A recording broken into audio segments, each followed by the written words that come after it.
औज़ुबिल्लाहिमिनश्शैतानिर्रजीम बिस्मिल्लाहिर्रहमानिर्रहीम इक़रा बिस्मि रब्बिकल्लज़ी खलक़ व rabbi ज़िदनी इल्मा। Students अस्सलामु अलैकुम व रहमतुल्लाहि व बरकातहू। लेक्चर नंबर 7 के साथ हाजिर हूँ। स्टूडेंट्स, इस लेक्चर को समझने के लिए जो मैंने यूनिट्स लिखे हुए हैं, इनको समझने के लिए बारहा यही कहूँगा कि आप तरतीब से लेक्चर सुने। अगर इनकी समझ ना लगे तो बराए मेहरबानी कम से कम लेक्चर नंबर 5 से ज़रूर स्टार्ट करें इन चीज़ों को समझने के लिए।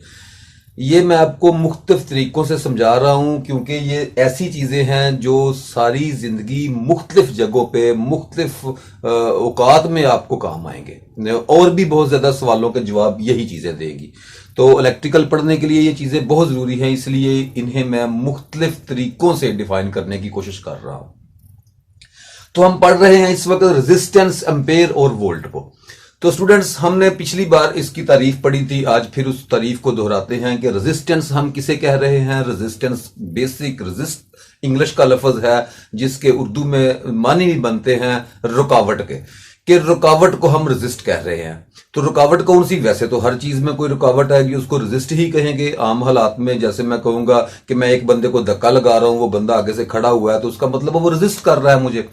तो रेजिस्टेंस का मतलब यही होता है कि कोई चीज में रुकावट डालना। लेकिन यहां इलेक्ट्रिकल में या इलेक्ट्रॉनिक्स में हम रेजिस्टेंस का मतलब लेते हैं किस चीज को? जो चार्ज है, जो चार्ज पार्टिकल्स हैं, नेगेटिव चार्ज या पॉजिटिव चार्ज, जो एटम चार्ज हो चुके हैं। आपको मैंने बताया था कि चार्ज पार्टिकल्स वो होते हैं किसी भी एटम में जो उसका स्ट्रक्चर होता है उसमें से एक इलेक्ट्रॉन को निकाल दिया जाए तो वो नेगेटिव चार्ज हो जाता है और पॉजिटिव चार्ज हो जाता है, और वो इलेक्ट्रॉन जब किसी दूसरे इलेक्ट्रॉन जो एटम के मदार में दाखिल कर दे तो वो नेगेटिव चार्ज का हामिल हो जाता है।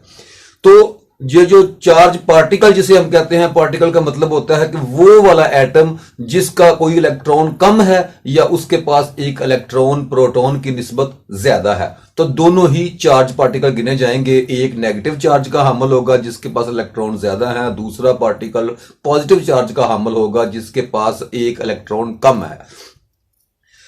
तो वो जो पार्टिकल हैं, जो चार्ज होते हैं, वो क्या करते हैं? वो आप दौड़ते हैं एक दूसरे की तरफ। क्यों दौड़ते हैं? कि वो उनके पास फोर्स में डिफरेंस पैदा हो गया होता है। एक के पास नेगेटिव फोर्स हो गई होती है, एक के पास पॉजिटिव फोर्स हो गई होती है। समझ लें कि एक के पास नेगेटिव चार्ज है, दूसरे के पास पॉजिटिव चार्ज है, और वो दोनों अपने आप को न्यूट्रल करने के लिए एक दूसरे की तरफ भागते हैं। जब वो आपस में डिस्चार्ज हो जाते हैं तो उनकी वैल्यू खत्म हो जाती है, वो न्यूट्रल हो जाते हैं।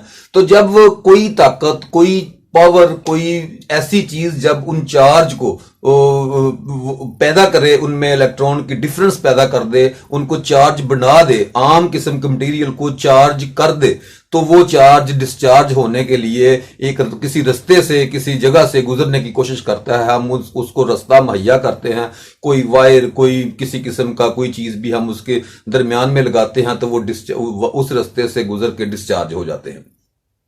तो जब वो चार्ज पार्टिकल गुजर रहे होते हैं तो वो आसानी से नहीं गुजरते। हर एक मटेरियल जो होता है उनके दरमियान में उनको चलने में रेजिस्ट पैदा करता है।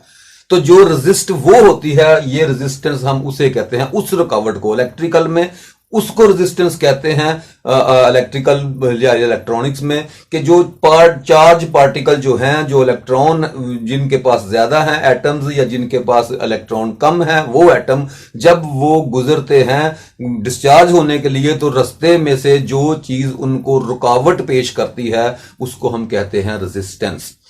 और उसके बाद हमने पढ़ा था या पढ़ रहे हैं कि वोल्टेज वो चीज होती है कि जो जब हम किसी चीज में चार्ज पैदा कर रहे होते हैं तो क्या कर रहे होते हैं? एक किस्म के एटम में से किसी एटम के इलेक्ट्रॉन छीन कर दूसरी एटम्स को दिए जा रहे होते हैं। वो कोई भी मशीन हो जो चार्ज में डिफरेंस पैदा कर रही हो, पोटेंशियल में डिफरेंस पैदा कर रही हो।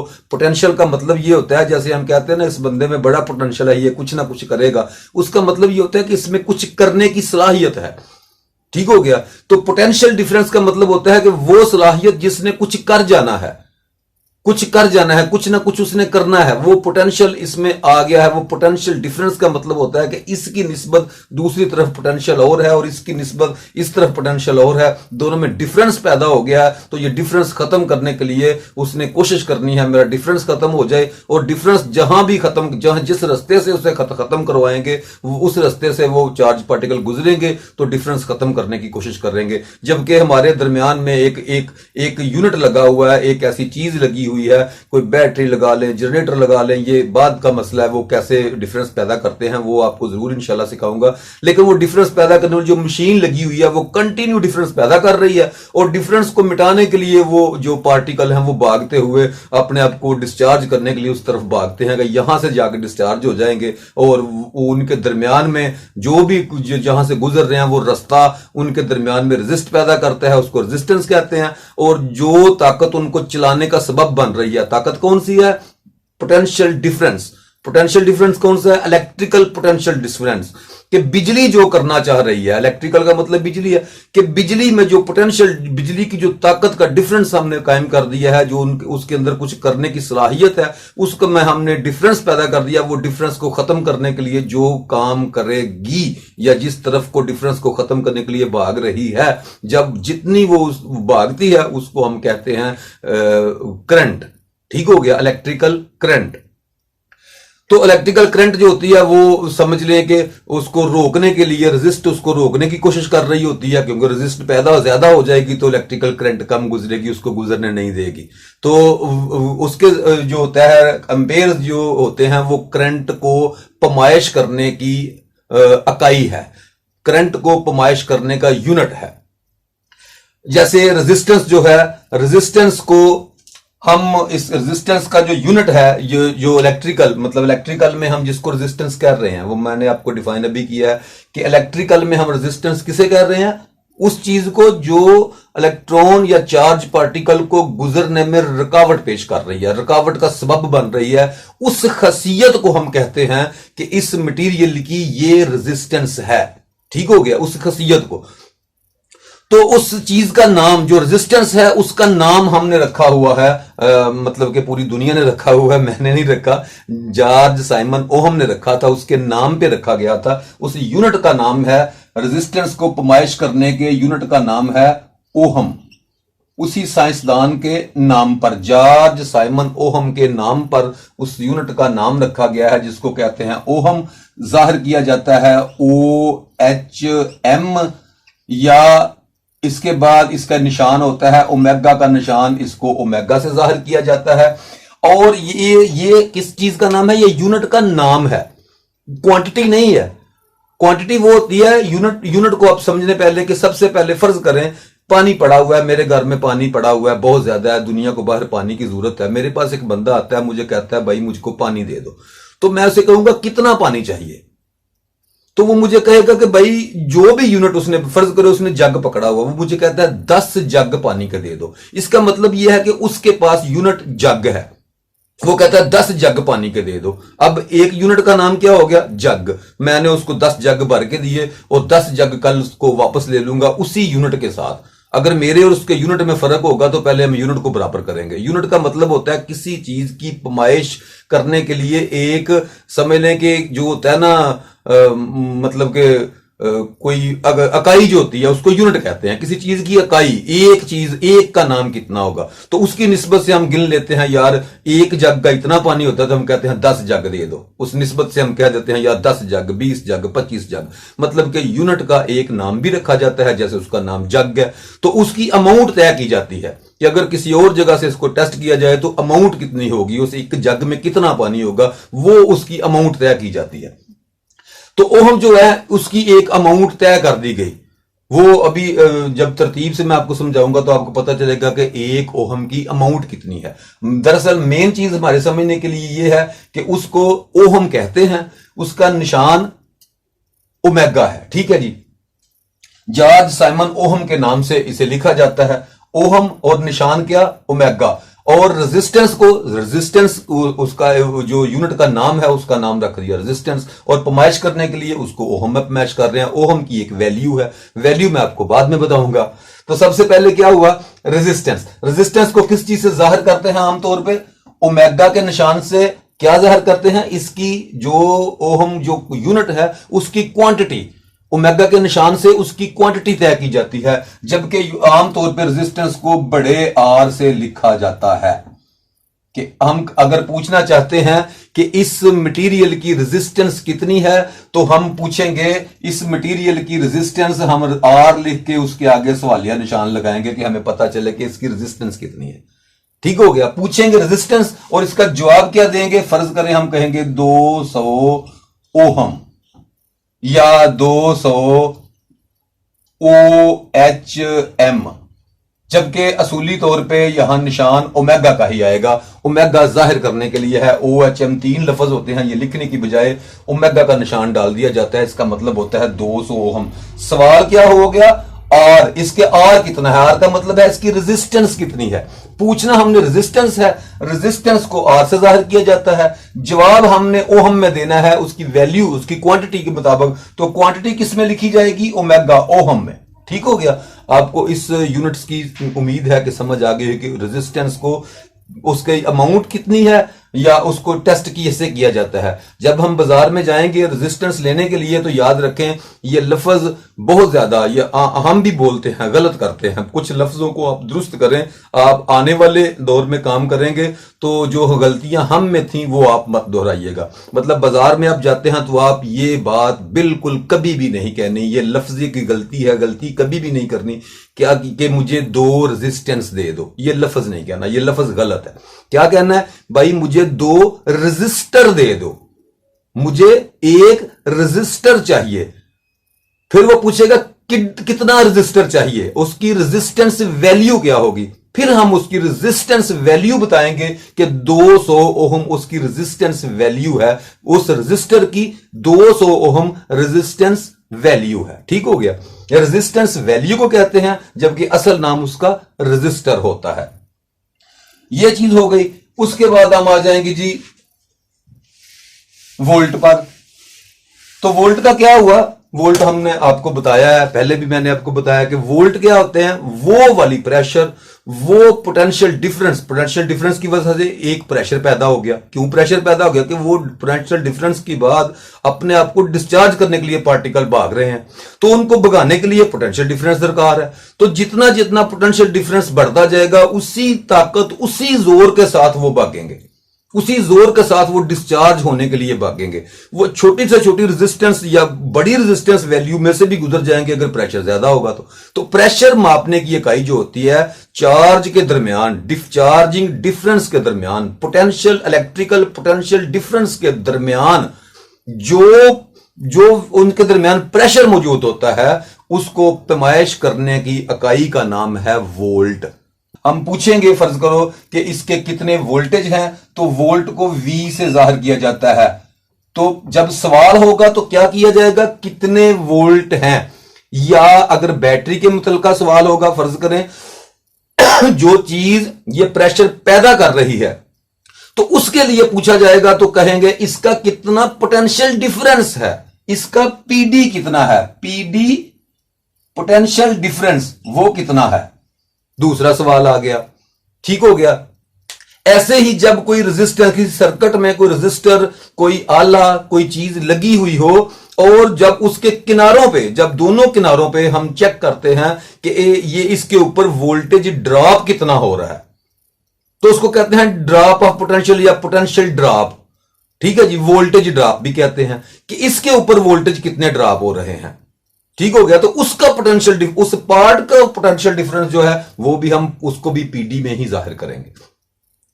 तो ये PD और वोल्टेज एक ही चीज होते हैं। मतलब ये सवाल पूछने का तरीका होता है कि ये किस जगह पे हम पोटेंशियल डिफरेंस को किस जगह से हम ले रहे हैं, उन मुख्तलिफ जगह के मुताबिक उनका एक नाम रखा जाता है, ताकि समझने वाले को आसानी के साथ समझ लगे कि मुझे ये कह रहा है कितने वोल्टेज हैं, तो मैंने कहां से चेक करने हैं। जब मैं उसे कहूंगा कि यार बैटरी के कितने वोल्टेज हैं, तो उसका मतलब ये होगा कि ये मुझसे बैटरी का पोटेंशियल डिफरेंस पूछ रहा है। जनरेटर के कितने वोल्टेज हैं, उसका मतलब है कि जनरेटर के टर्मिनल पे पोटेंशियल डिफरेंस पूछ रहा है। जो जनरेटर के टर्मिनल्स होते हैं उनके ऊपर, जो बैटरी के टर्मिनल्स होते हैं उनके ऊपर पोटेंशियल डिफरेंस कितना है। ठीक हो गया। तो उसको पूछेंगे, सवाल पूछेंगे पोटेंशियल डिफरेंस कितना है, तो जवाब हमें देंगे क्या कि इतने, फर्ज करो 100 वोल्ट वी या 100 वोल्टेज। ठीक हो गया। 100 वोल्ट या 100 निशान बड़े वी से हम उसको जाहिर कर देंगे। जब भी कहीं लिखा होगा कि यहां 100 वोल्टेज, उसका मतलब यह होगा कि इस जगह पे इतना पोटेंशियल डिफरेंस है। ठीक हो गया जी। तीसरी चीज अब आ जाती है हमारी, पोटेंशियल डिफरेंस की वजह से क्या हो रहा है, पोटेंशियल डिफरेंस क्या कर रहा है, वो चार्ज पैदा कर रहा है। तो चार्ज जो है वो डिस्चार्ज होने के लिए जिस जगह से गुजरता है, जो रास्ता हम उसको फराहम करते हैं, उस रास्ते से जब गुजरता है तो उसको रेजिस्ट जो होती है, जो भी रास्ता है उस रास्ते की जो रुकावट डालने की जो अहलियत है उसको हम रेजिस्टेंस कहते हैं। और उस रुकावट के बावजूद जो गुजर जाता है, जो पोटेंशियल जिस चार्ज को गुजार देते हैं, उसको हम कहते हैं इलेक्ट्रिकल करंट। ठीक है जी, इलेक्ट्रिकल करंट। इलेक्ट्रिकल करंट को आमतौर पे हम इलेक्ट्रिकल करंट ही लिखते हैं, या उसको निशान करंट को किस निशान से, आई के निशान से जाहिर किया जाता है। सवाल जब भी पूछा जाएगा कि ये सर्किट जो है ये कितनी करंट ले रहा है, या इसमें से, इस सर्किट में से कितनी करंट गुजर रही है, या इस रजिस्टर में से कितनी करंट गुजर रही है, या इस पंखे में से, इस बल्ब में से, या कोई एक आला है उसमें से, हीटर में से, या पूरे मजमूई सर्किट में से, पूरे घर में से, पूरे मोहल्ले में से, हम कह सकते हैं कि इस पूरे सर्किट में से कितनी करंट गुजर रही है। तो जब भी हम पूछेंगे, करंट पूछेंगे कितनी गुजर रही है, ये कभी नहीं पूछना कि यहां से कितने एम्पेयर गुजर रहे हैं। ये सवाल नहीं है, ये जवाब है। सवाल क्या है, करंट कितनी है। पूछना क्या है, क्योंकि पमैश हम किसको कर रहे हैं, करंट को। उस चीज का हमने नाम रख दिया है। जो इलेक्ट्रॉन गुजर रहे हैं, जो चार्ज पार्टिकल गुजर रहे हैं, उन गुजरते हुए पार्टिकल का नाम हमने रख दिया करंट। वो गुजरेंगे तो करंट, वो नहीं गुजर जाते, रुक जाते हैं तो करंट जीरो, करंट कोई नहीं है उसमें। करंट तब है जब वो गुजर रहे हैं। ठीक हो गया। तो जब करंट हम पूछेंगे किसी सर्किट के बारे में, तो हम क्या पूछेंगे, ये सर्किट कितनी करंट ले रहा है। तो जवाब क्या देंगे, एम्पेयर। इस करंट की, ये करंट जो है इसकी इकाई एम्पेयर है, इसका यूनिट एम्पेयर है। करंट को पमाइश करने का यूनिट एम्पेयर है। जैसे पानी को पमाइश करने का यूनिट हमने जग रखा था, वैसे करंट को पमाइश करने का यूनिट क्या है, एम्पेयर। तो जब हम पूछेंगे कि यहां कितनी करंट है, तो इसका मतलब यह होगा, हम आई लिखेंगे और इसके आगे सवालिया निशान। जब भी सवाल करेंगे तो हम करंट लिख के सवाल करेंगे, और जब इसका जवाब देंगे तो हम क्या कहेंगे, फर्ज करें 200 ए का मतलब क्या, ए एम्पेयर को बड़े ए से जाहिर किया जाता है। एम्पेयर को किससे जाहिर किया जाता है, बड़े ए से। तो क्या कहेंगे हम, 200 एम्पेयर। सवाल क्या हो गया, कितनी करंट है। जब भी लिखेंगे कहीं या किसी से पूछेंगे तो क्या पूछेंगे, सवाल क्या करेंगे, ये नहीं कहेंगे यार ये कितनी एम्पेयर है, ये नहीं कहेंगे। या हम ये कह सकें कि भाई ये सर्किट कितने एम्पेयर करंट ले रहा है, फिर भी सवाल दुरुस्त है। लेकिन अगर आप करंट का लफ्ज यूज नहीं करते, सिर्फ यही पूछते हैं यार ये कितने एम्पेयर हैं, तो ये सवाल गलत है। ठीक है, आपने सवाल, हम ये गलतियां करते आए हैं, प्रैक्टिकल में हम करते हैं, बस हमें आदत पड़ गई है, बहुत से लफ्ज हमने गलत सीख लिए हैं। तो आपने इन लफ्जों को, जब आपने काम करना है तो बराए मेहरबानी इनको दुरुस्त करें, ताकि जब आप दुरुस्त गुफ्तगू कर रहे होंगे किसी के साथ तो आपका एक इंप्रेशन पड़ेगा अगले के ऊपर। और जब अगले के ऊपर एक आपका इंप्रेशन पड़ता है तो याद रखें वो सारी जिंदगी, जैसे मुझे मेरे उस्ताद ने बताया कि first expression is the last expression. जो आपका पहला, जब किसी से मिलते हैं, जो पहला आपका एक्सप्रेशन किसके ऊपर चला जाता है वो सारी जिंदगी खत्म नहीं होता।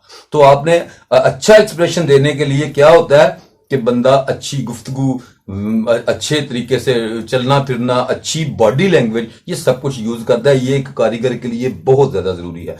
आपने चूंकि काम करना है, इसको प्रैक्टिकल इसको जिंदगी में करना है, इसके बारे में जब गुफ्तगू कर रहे होंगे तो आपने ये साबित करना है कि मैं इलेक्ट्रिकल को समझता हूं। तो इसके लिए आपको अल्फाज दुरुस्त यूज करें। गलत अल्फाज से सवाल करने वाले को वैसे ही दूसरे बंदा जो जानता है वो कह देता है बस आपको इतना ही इल्म है। ठीक हो गया।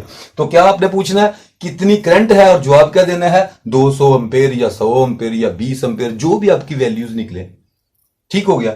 अब इन चीजों को आपने करंट, वोल्ट और रेजिस्टेंस, तीनों चीजों को आपने समझ लिया है। पोटेंशियल डिफरेंस को, करंट को और रेजिस्टेंस को। जवाब क्या मिला, रेजिस्टेंस को ओमेगा के निशान से जाहिर करते हैं। उसका यूनिट जो है उसका नाम है ओहम। ठीक है, उसके यूनिट का नाम है ओहम, जॉर्ज साइमन ओहम के नाम पे, जिसने इसको दरियाफ्त किया था, इस कुलिये को दरियाफ्त किया था। और एम्पेयर, करंट जो गुजर रही है उनको, उसको करंट कहते हैं। उसको पैमाइश करने के इकाई, उसका यूनिट जो है उसका नाम है एम्पेयर। ठीक हो गया। ये चीजें आपको समझ इंशाल्लाह आ गई होंगी। अब मैं आप इससे आगे थोड़ा चलता हूं। अब 1 एम्पेयर करंट होती कितनी है, ये मजेदार सवाल है। 1 एम्पेयर करंट होती कितनी है, उसका यूनिट कैसे रखा गया, उसको कैसे डिफाइन करेंगे कि 1 एम्पेयर करंट यहां से गुजर रही है। तो वो क्या होता है, 1 एम्पेयर का मतलब क्या होता है, 1 ओहम का मतलब क्या होता है। 1 ओहम कौन सी रुकावट, कितनी रुकावट को 1 ओहम कहेंगे। जैसे मैं कहूं यार 2 जग पानी दे दो, अगले को यही नहीं पता कि जग कितना बड़ा, वो बड़ा जग, छोटा जग, वो जग छोटे से को, गिलास को जग, वो उसको पता ही नहीं जग कहते किसे हैं। तो फिर तो मैं उसको समझा ना पाया। तो अब मुझे क्वांटिटी, अब मुझे कोई ना कोई उसके लिए रेफरेंस पैदा करना पड़ेगा। उसकी अमाउंट को मुझे बताना पड़ेगा कि यार जग इसे कहते हैं, ऐसा होता है, इतना बड़ा होता है, इतना गोल होता है, ऐसे होता है, ऐसे होता है। या उसमें 1 लीटर पानी आता है, फिर लीटर की इकाई की पीछे भागने शुरू कर देंगे। वैसे ही हर चीज के जो यूनिट्स होते हैं उनको साबित करने के लिए, उनको डिफाइन करने के लिए भी मुख्तलिफ चीजें जो होती हैं वो आ जाती हैं। तो उन चीजों को हम सिखाने की कोशिश कर रहे हैं कि 1 ओहम होता कितना है, 1 एम्पेयर होता कितना है, 1 वोल्ट होता कितना है। तो इस एम्पेयर को समझने के लिए, वो जो करंट गुजरती है वो होती कितनी है, तो उसको समझने के लिए एक चीज जरूरी है। वो कौन सी चीज जरूरी है, गुजर क्या रहे हैं, चार्जिकल जो चार्ज शुदा पार्टिकल है वो गुजर रहे हैं। तो हम ये समझ सकते हैं कि चार्ज पार्टिकल ज्यादा गुजरेंगे तो करंट ज्यादा होगी, चार्ज पार्टिकल कम गुजरेंगे तो करंट कम होगी। तो चार्ज पार्टिकल, एक एटम जो है उसके ऊपर चार्ज कितना होगा, क्योंकि 1 इलेक्ट्रॉन का फर्क आता है। तो जितना उस इलेक्ट्रॉन पे चार्ज होगा उतना उस एटम पे चार्ज है। तो अब कितना चार्ज होगा, कितना ज्यादा चार्ज होगा, तो हम कह सकते हैं ये इतना चार्ज यहां से गुजरा है। तो अब देखिए, जरा गौर करें, फर्ज करें, मैं एक मिसाल लगा देना हूं कि अगर मेरे पास वो चार्ज की वैल्यूज, फर्ज करें मेरे पास चार्ज शुदा जो एटम है उनकी वैल्यू है 1000। अब वो 1000 जो चार्ज शुदा मेरे पास जो है एटम्स हैं उनको मैंने गुजारना है। ठीक हो गया।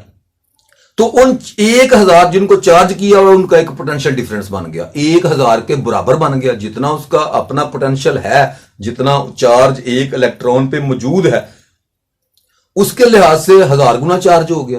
तो एक चार्ज की कोई ना कोई वैल्यू है। तो जब एक जितनी भी वैल्यू है, तो जब 1000 के बराबर चार्ज हो जाएगा तो उसका मतलब यह हुआ कि 1000 इलेक्ट्रॉन का जो डिफरेंस है, चार्ज का डिफरेंस है, वो पोटेंशियल डिफरेंस उस पर पैदा हो गया। तो अब उस डिफरेंस ने डिस्चार्ज होना है। तो डिस्चार्ज होने के लिए फर्ज करें मैं उसे तंग रास्ता फराहम कर देता हूं, तंग रास्ता, तो क्या होगा, वो आहिस्ता आहिस्ता डिस्चार्ज करेगा, लेकिन होगा पूरा डिस्चार्ज। लेकिन कब करे होगा, जब वो जितना रास्ता बारीक होगा उतनी आहिस्ता से उस रास्ते से गुजर के जाएगा। मतलब रास्ते की रेजिस्टेंस ज्यादा होगी तो आहिस्ता आहिस्ता डिस्चार्ज करेगा। अगर रास्ता खुला होगा, मतलब वो उसका गुजरने के लिए रेजिस्टेंस कम से कम होगी, तो वो जल्दी डिस्चार्ज कर देगा।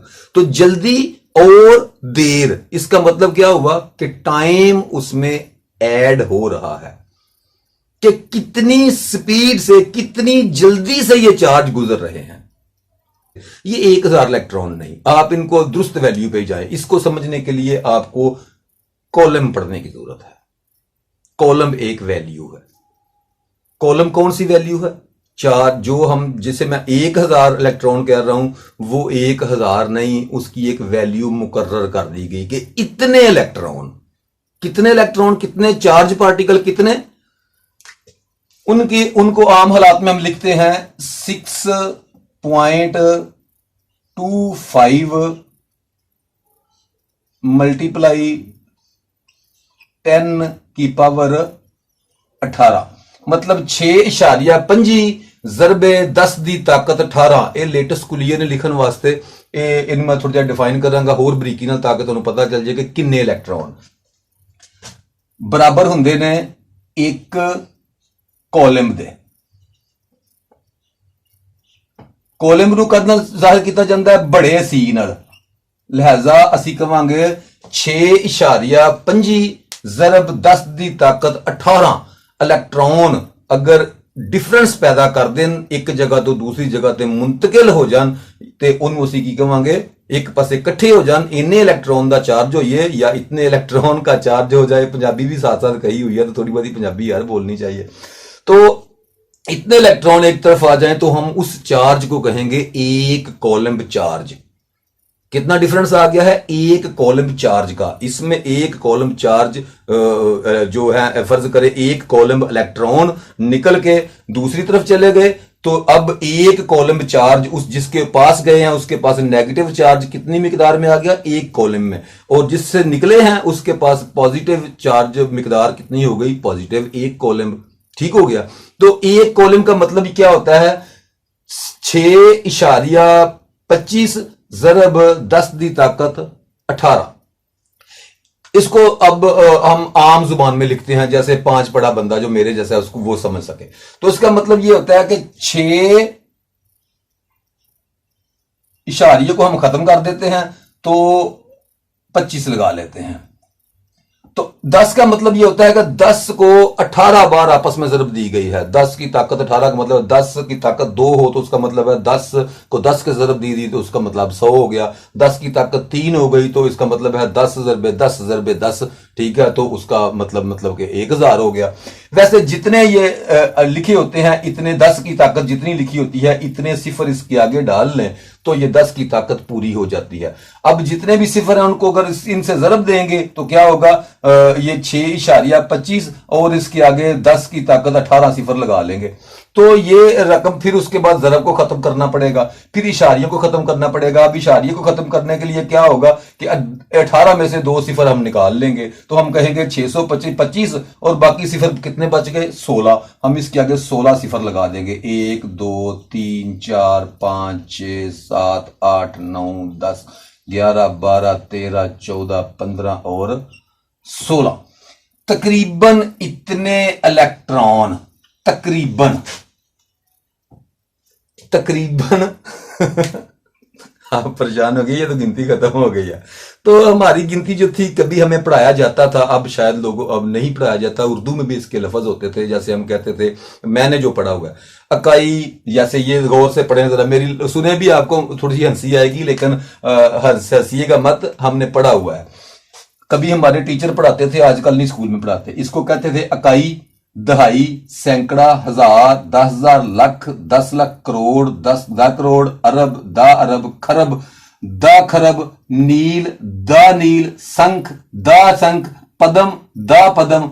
पदम के आगे हमें दा पदम तक ही पढ़ाया जाता था, पदम के आगे हमारे पास कोई चीज नहीं होती थी। अब किसी को पदम, नील, संख इन चीजों का पता नहीं है। अब इंग्लिश में इसका जरूर है कि 1000 को किलो, 10 को डेका, 100 को मतलब के लफ्ज उन्होंने रखे हैं, शायद मेरे ज़हन में नहीं आ रहा। तो 10 लाख को मेगा, 1 करोड़ को गैगा, वैसे लफज गैगा, मेगा, टेरा, ईटा, बीटा, वो बड़े लफज हैं। आपको इंग्लिश एक छोटा सा नेट से डाउनलोड कर लें, मुझे ये लफज याद नहीं होते, लेकिन बहरहाल इतनी तादाद ये है। कौन सी? तकरीबन। अब साइंसदानों ने इस तकरीबन का भी तकरीबन हल निकाल दिया है। तकरीबन का भी तकरीबन हल मतलब कि इसकी दुरुस्त वैल्यू को वो कुछ ऐसे लिखते हैं,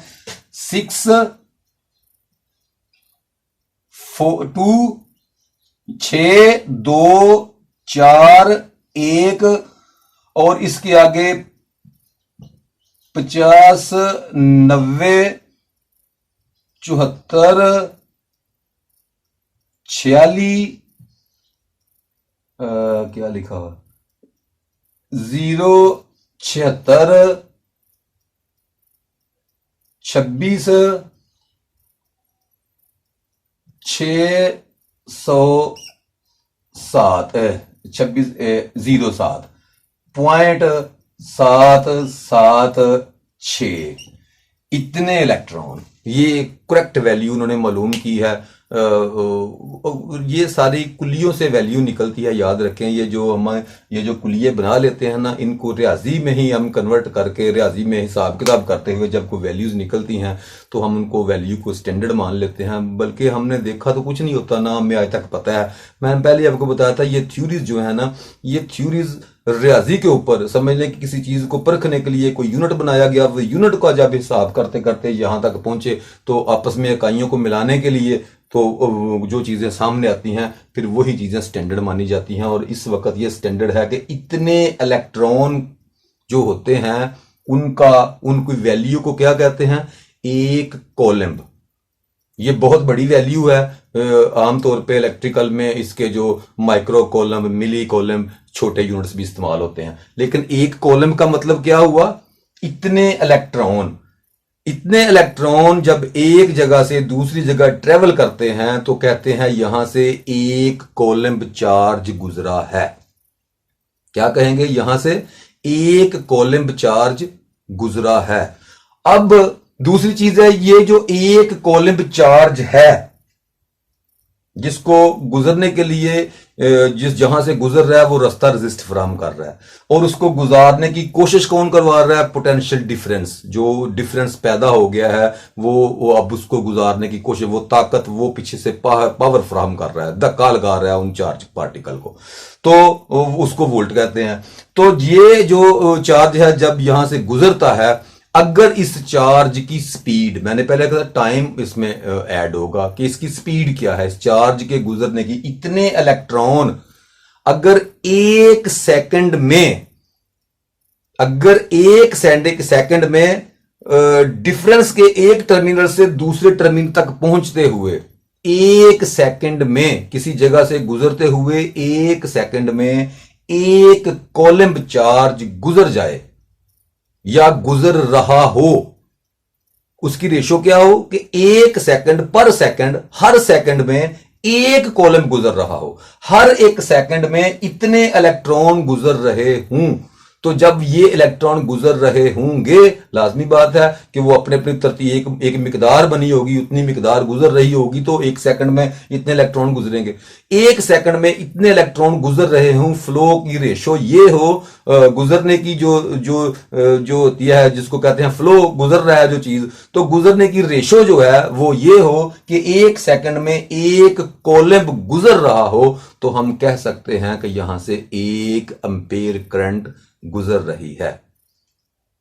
यहां से 1 एम्पीयर करंट गुजर रही है।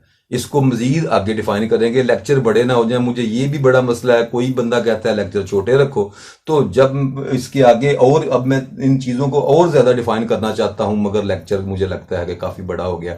तो बराए मेहरबानी ये लेक्चर को समझने के लिए पीछे वाले लेक्चर तरतीब से, और मैं अक्सर देख रहा हूं कि बंदे 2-2, 3-3 मिनट सिर्फ सुन रहे हैं। 2-3 मिनट सुनने से आपका कोई फायदा नहीं यार, कोई फायदा हासिल कर लें, इसको सीखें। ये जरूरी नहीं कि आप ये काम नहीं करते तो आपको जरूरत नहीं, भाई ये काम नहीं करते मगर आपको जरूरत है। ये जरा गौर करें कि बहुत सी चीजें आज हर बंदा, पढ़ा लिखा बंदा जाके पूछ रहा है, यार मैं कितना बड़ा सोलर लगाऊं, मेरे घर का निजाम चल जाए, यार मैं कितना बड़ा ऐसे करूं, मैं ऐसे कौन सी बिजली लगाऊं। भाई ये छोटी छोटी चीजें तो उसको समझनी चाहिए, तो ये समझ लेगा तो बाजार में जाके कह सकेगा, भाई ये चीज मुझे गलत दे रहे हो, ये तुम मुझे ऐसी चीज नहीं दे सकते। ये चीजें समझना जरूरी है, आपने जिंदगी भर इनका इस्तेमाल करना है। तो बराए मेहरबानी इनको जरा गौर से पढ़िएगा। अस्सलाम वालेकुम वरहमतुल्लाहि व बरकातहू।